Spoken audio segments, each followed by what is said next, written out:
Welcome to the Lady Landlords podcast, where we empower women to gain financial independence through real estate investing. I'm your host, Becky Nova, founder of Lady Landlords. If you're ready to buy, manage, and grow your real estate portfolio, then let's get started. I am not buying rental properties in 2026, and here is why. Welcome to today's episode of the Lady Landlords podcast. I'm your host, Becky Nova.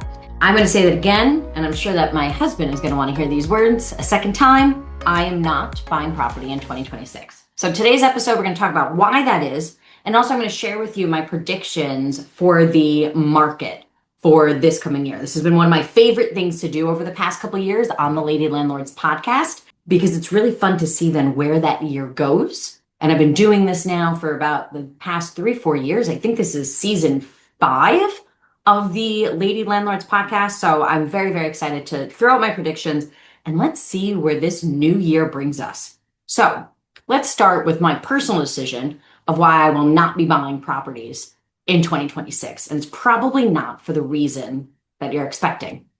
For me, it all comes down to really where you are in your portfolio. There have been years since I started investing and bought my first rental property back in 2018, where life and what is going on in our portfolio has just been very different. And to me, I always need to sit back and think about where we are in this ecosystem. Where is our portfolio? What are we looking to get to with rentals? And then that really dictates where we go from that period in space. For me, 2026 is not a year for acquisition. It is going to be a year for stabilization. Here's what I mean by that. Back in 2018, when I bought our first rental property, I had no idea what I was doing. I had no intention of becoming a landlord. I absolutely fell under that category of the accidental landlord. My husband, Emilio, and I bought our first home. We were really looking for a place for us specifically to live. And we went with a multifamily. We ended up buying a duplex. We live in New York. We were leaving the Bronx. We moved into Westchester County, kind of expensive in some of those areas. Really what we were looking to do was be able to offset our own costs. And that's why having a multifamily, house hacking, as it is known for in real estate investing, just made sense. So that way we can have another unit really help out with the cost of what our mortgage was going to look like. I had no intention of buying other real estate properties. I had no intention. And there's no way I could have guessed that 7 years later, I would be a full-time real estate investor. That was just not in the cards and not what I was looking for. That year, 2018, was just us kind of getting our feet wet. I enjoyed being a landlord from day one because I got a rent check at the closing. That was incredibly appealing to me. But that whole year was learning just basics about landlording with just that very one set of tenants that we had. By the time 2019 rolled around, I became obsessed with real estate investing. And I was like, oh my God, this is something I need to do more of. We need to buy more rental property. 2019 was a year of growth that we were learning new strategies. We were making new contacts. We were team building. We were understanding how financing worked as we continued to grow.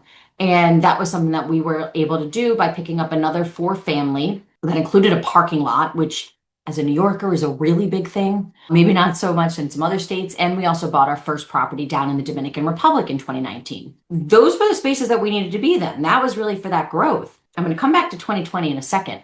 But the past few years, that was the mode that we were in. We were building up that cash flow. We were building up that equity. We were growing. We were acquiring new properties. And I was always shopping and always figuring out where the next one was going to come for. We were doing renovations. We were being able to flip apartments. Whatever those things were, was really where we'd been the past 7 years. Even in 2020, I did grow. I did buy another multifamily in that year itself, actually in May of 2020, when a lot of people, when we were still trying to figure out which way the world was going and which way was up at that point in time, I felt that there was just an opportunity there to be able to grow. But this year, 2026, I'm really not expecting that. To me, I think 2026 is going to be the year for me personally, where I'm going to be focusing on some upgrades. There are some CapEx projects that I just really want to be able to get done on these properties. Over the past couple of years, and actually 2025, I think we probably did more renovations than I've done ever before in any other year. if I'm thinking about that correctly. I feel like I've kind of blocked some of those things out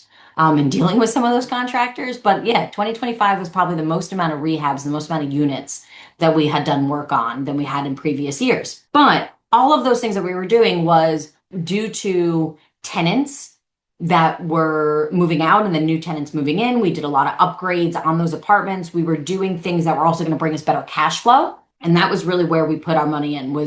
It was important to figure out what the return on every dollar was going to be. And that was really our focus over this past year as we had a lot of tenant movement. We had a lot of tenant overturn in 2025. This year, though, the renovations I'm talking about are those CapEx projects. They're not the fun projects. They're not the design projects. They're not the ones that I necessarily enjoy. I got to be honest, picking out the shingles for a roof, really not as exciting to me as getting to design different space.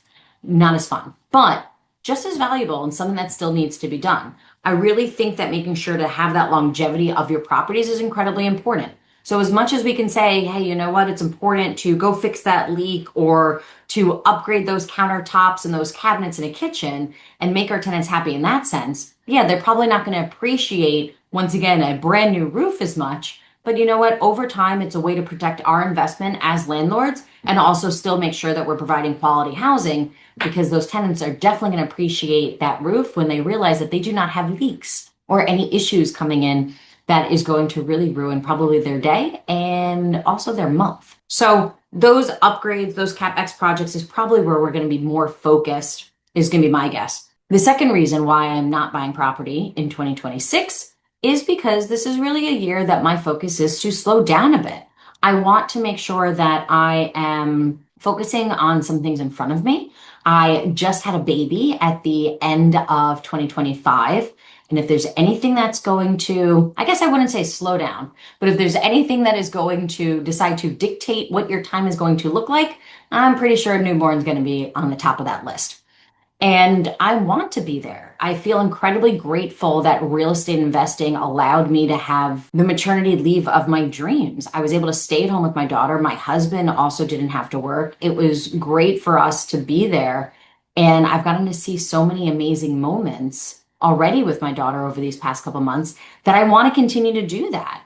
I really feel that 2026, my focus, and I shared this on our last podcast where I did my end of year review at the end of 2025. But I really feel that my word of the year for 2026 is community. I am not just in absolute love and awe with my daughter and my family right now, but there have been some amazing people around me. And so many of them are in our Lady Landlords community. And I want to spend my time there. I want to spend more of my time around people that light me up.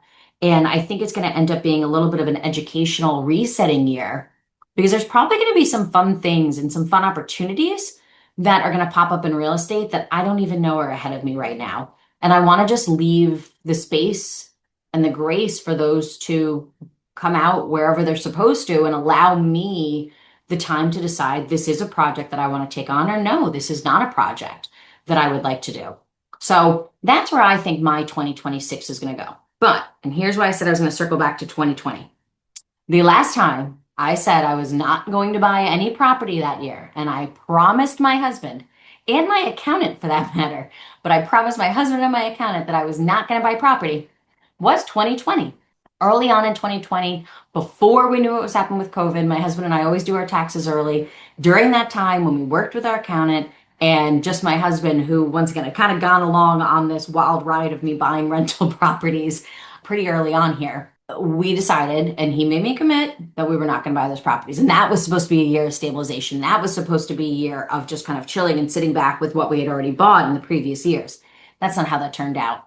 Once again, once the pandemic hit, for me, I was noticing just these trends that were happening, especially in New York, where people were getting out of the city, who was working from home, whose job was changing, who was excited to have grass and space and wanted more space in their home itself. All of a sudden, people were started to move out of New York City. They realized, you know what, maybe if I can have a hybrid work schedule, I don't need to deal with a really short commute. I can handle something that would take me a little bit longer. And that's really when I started investing more in the Hudson Valley in New York as well. So that changed. Once again, that was probably end of February, maybe early March before the pandemic started in 2020, that I promised I was not going to buy any properties that year. And then once again, we closed in May of 2020. So let's see then what happens this year, now in 2026. So here I'm saying in January, I'm not going to buy any property. So let's see how long I make it through 2026 if I don't buy. But for anyone that's hearing the sound of my voice right now, what's important is for you to sit down and think about what's going on in your life. Is this a year where you are focusing on that acquisition and it's really important for you to build that cash flow and build that equity like it was for me a few years ago? Or you're in a place where you're saying, hey, you know what? I've bought a couple properties. I need to really take care of those properties and those tenants. And that's what I want to focus on. Or are you in a place where you say, nah, my tenants are good. My properties are good. Nothing to do. I'm going to sit back and I'm just going to enjoy this year and I'm going to travel. That's okay. We do not always need to be buying more properties. I've said this countless times on this podcast and in my Instagram and Facebook group and everything like that. My goal is not to own all the rentals. My goal is to own the least amount of rental properties for the most amount of cash flow. I personally am not looking to give myself another 40 plus hour a week job. I did that when I worked in cancer research for many years. I'm in a space where I really want to enjoy my life and I'm living off of what I've been able to build in my rental portfolios. So you know what? I can slow down. I don't need to make more money in that space. And that's okay for me. But I want to make sure that you focus on what's going to be the right fit for you. Now, let's talk about some of my predictions for 2026 here. I really am seeing, or guessing, I guess is probably a better word. I don't have my crystal ball today.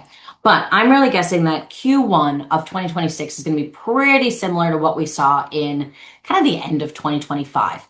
I feel like we're still in a space where things are just going to be slow. I feel that the people that are looking to rent are still going to be slow. It seems like not a lot of people are moving. People are kind of locked into where their rents are. There's not a lot happening in the job market right now either. So you don't have people really having to transfer, move because of jobs. So I feel like that's going to kind of stay where it is. I feel like we're seeing in most markets, not all, but in most markets, that it's taking a little bit longer to be able to fill vacancies. And I think that's going to really kind of continue.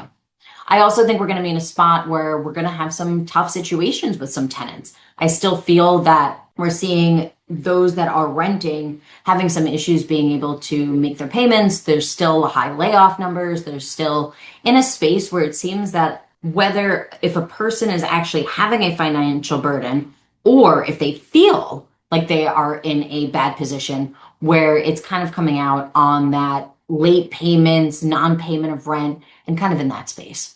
Also, I really don't think we're going to see much of a change in interest rates, maybe a tiny smidge lower, but I really don't think we're going to see anything too dramatic there. I do, though, have a little bit of better hope for probably somewhere in that spring going into kind of summertime when we're really thinking about entering that second half of the year. I feel like that's where we're going to start to really see a bit of a change. I feel like hopefully with, sun coming out, everybody kind of getting back out in the world a little bit more, I feel like we're going to start to kind of see a little bit of a pickup in these things. I think the job market's going to start to change a little bit. I do feel like we're going to start to see some lower interest rates more throughout later in 2026. And with interest rates lowering, I do feel like we're going to see people coming out and starting to look again. One of the reasons why I feel that we're kind of in the place we are is because everybody has such low interest rates if they either refinanced or if they bought back in 2020, 2021, even parts of 2022 when interest rates were just bottom of the barrel. So for somebody to give up that 2% interest rate to now go buy something at 6%, there has to be a really, really strong reason to do that.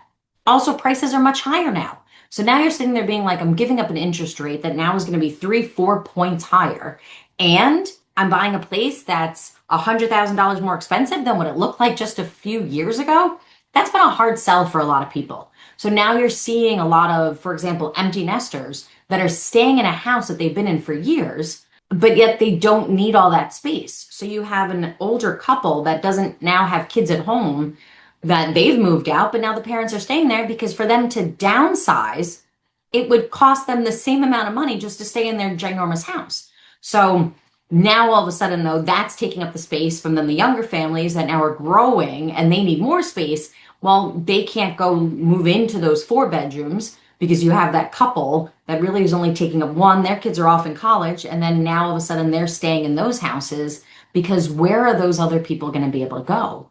If you're downsizing, but yet you're paying $2,000 in rent for a 4-bedroom because you have a 2% interest rate and you own that property for years, have a ton of equity in it, and got it at a good price, for you to move to somewhere else where now your interest rate is going to be 4 points higher, and now is, once again, it's a smaller house, but it's a couple $100,000 higher.